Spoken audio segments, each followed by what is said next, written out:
Hello and welcome to another tutorial video. And today we're going to be looking at an interesting topic and discussing a topic related to finding tempos for practicing parts of a piece that are particularly tricky. Now, of course, whenever we think about tempos, that's always relative to our comfort zone. So when we're starting in something new, it's always suggested that the best practice would be to play a piece slightly slower than the suggested top speed, just especially when working on sight reading, the separate hands if we're playing the piano, or also too when we're putting the hands together. It's always best to practice at a speed that's comfortable without going too quickly where there's mistakes or issues that might come up, or also where there are inconsistencies with fingering.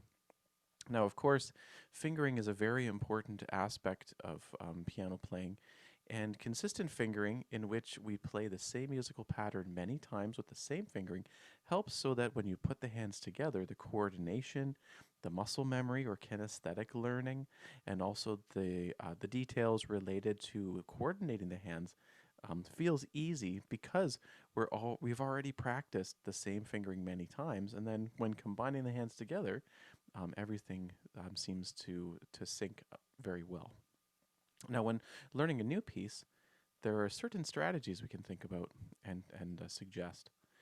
Now, what I'm going to do today is I'm going to discuss a couple of different ideas here, and then I'm also going to share my screen as well and discuss a few things.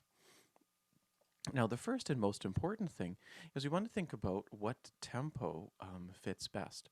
And usually moderately slow is a good place to start.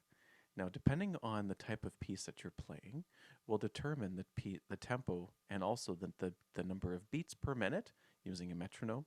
I've got a handy dandy digital one, but you can also have the one with the ticker that goes back and forth. And each of these are adjustable with different speeds. Now, you can also think about what type of note gets the beat. So now if we think about pieces traditionally that are, let's say, with the quarter note getting the beat, then we would think of the quarter note as each beat per minute or each tick, and then we can increase or decrease the speed, and then therefore also increase or decrease the consistency and the practice that's required. So when we have something that's challenging, you want to play at a slower tempo. Now, sometimes when we see a piece where the tempo is suggested to be played quickly, but at the same time, let's say we are in 2/4 or 3/4, and we want to write quarter notes here because the quarter note gets the beat. But let's say that we have a whole bunch of 16th note patterns. Basically, for each beat per minute, we would want to have 4 notes within one tick. And so sometimes if there's a tricky fingering pattern or certain things that don't really quite work, then it's easier to actually subdivide the beat a little bit more. If we think mathematically speaking about quarter notes, a quarter note, without thinking of time signature, but more about the number of types of notes that can fit within it, we can go to then 2/8 notes equaling 1 quarter note. So that's mathematically correct. I'm actually just going to draw them like this as well. Usually we have them connected like this, and I'll put this in brackets because sometimes we see 8th notes with the stems facing down or stems facing up. Now, if we think in 2/4, and we have a quarter note that's fairly fast, and that means the 8th notes are going to be fast and the 16th notes are going to be fast as well. So let's say we want to slow things down. At a certain point, when you play at the quarter note where maybe the beats per minute is 60 or less, sometimes it's tricky to get subdivisions like 16th notes or triplets or other things to fit consistently at a smooth manner. So what we could do is when you're practicing, even though the piece is written in 2/4, you can think mathematically speaking in 4/8. So in this case then, if you think 2/4, we have 1 and 2 and. But if you think in 2/4, we can go 1, 2, 3, 4. Now the math looks different, but the feel or the sound is the same. It's just counted differently. So let's say we wanted to have the metronome speed for 2/4 at the quarter note equaling 52. Now that's a fairly slow speed, but let's hear what that sounds like. And I'll just adjust that. Here's what it sounds like. So 1 and 2 and 1 and 2 and.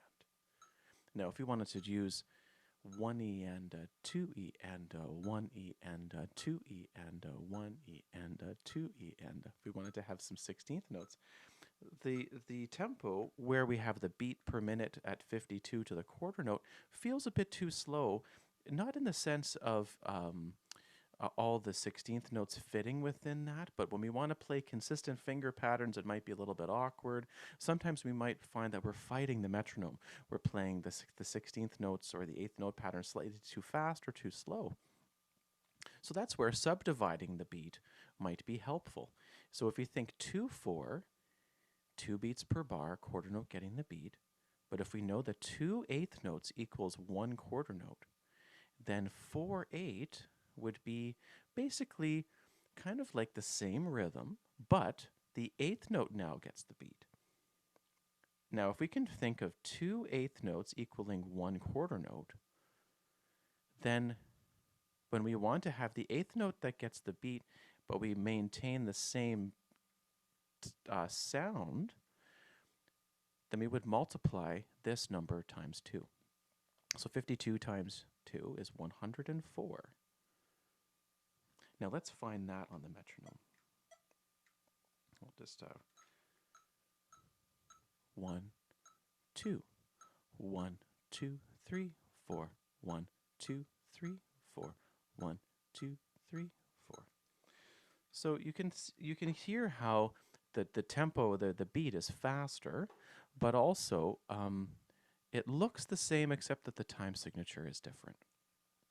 This is more a musical math equation that helps when subdividing and working on practicing, but at the same time, I think the main thing here is that the consistency is the same. So what I'm doing right here is I'm writing out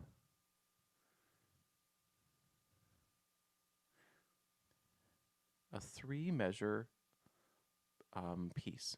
But what I'm going to do is I'm writing this out 2 different ways. I will write out the piece in 2/4 and then in 4/8.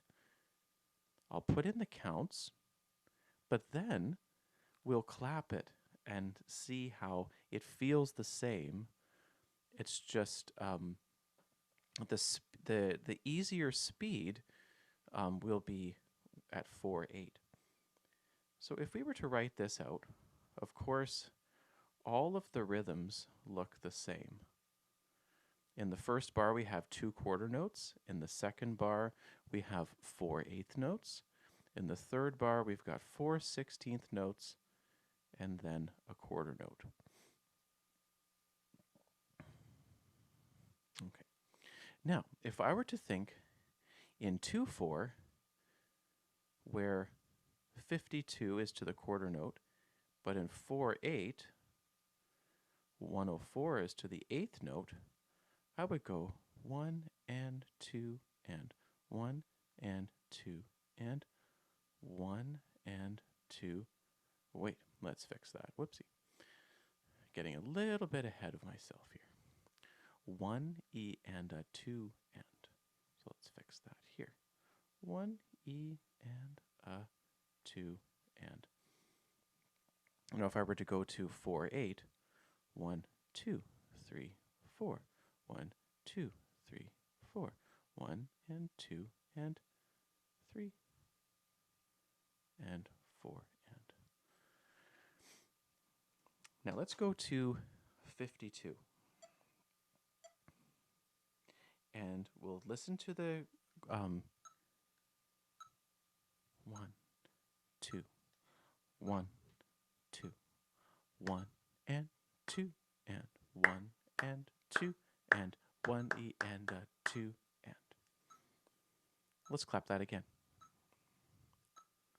1 and 2 and 1 and 2 and 1 E and a 2 and.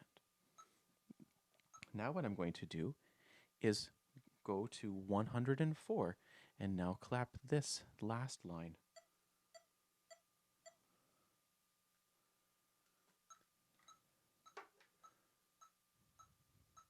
And we're going to count in 4. 1, 2, 3, 4. 1, 2, 3, 4. 1 and 2 and 3, 4.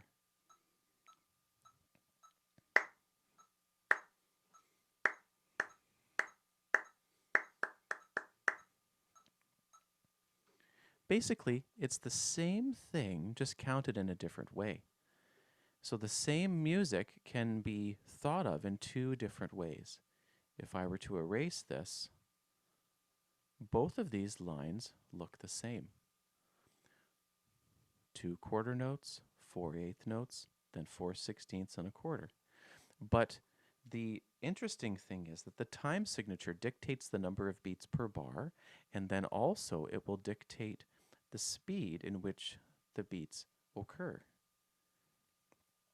Now, if I were to do 2-4 at 104 with the quarter note equaling 104, 1, 2, it's like many, many times faster. So you can see where when you're practicing slowly and you want to work on a subdividing the beat, but also if you have a certain part of a piece that is in a traditional time signature like 2-4 or 4-4, you can think of the eighth note as getting the beat just for certain sections of a piece, just when first learning it. And it helps to create consistency, especially when playing faster rhythms like 16th notes or 8th notes. Now, of course, when we gradually increase the speed in a piece, then it's important to, at a certain point, of course, use the same time signature as what's written. So as you're gradually increasing the tempo, you can still count in the correct original time signature.